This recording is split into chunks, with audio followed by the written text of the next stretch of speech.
This is Richard Margison.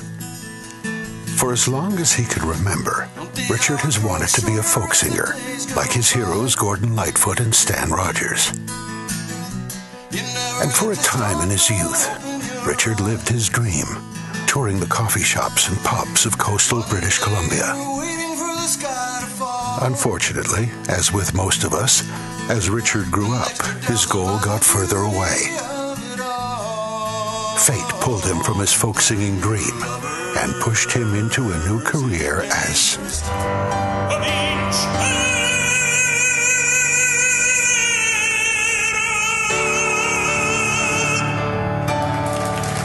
one of the leading operatic tenors in the world today. But sometimes, in between sold-out shows in New York and London, he still looks back and wonders what could have been.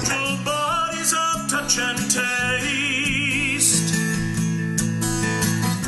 This vibrant skin, this hair like lace.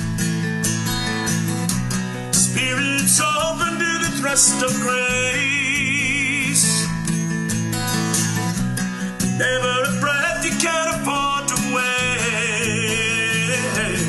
when you're lovers in a dangerous time. We were playing at every coffee house that we knew of. People were wanting Richard. They loved his voice. They loved his casual, free way of singing. There we stood on the steps of the Parliament buildings with a 1,000-voice choir singing the chorus of the song that Greg and I had composed, and we had about 50,000 people all down the causeway and in boats, and it was quite the event.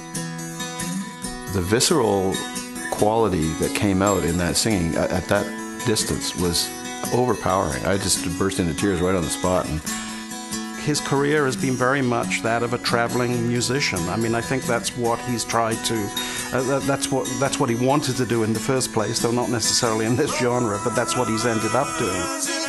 I think it's good to have a grounding in folk music, to give you the importance of just what that's all about in terms of communication.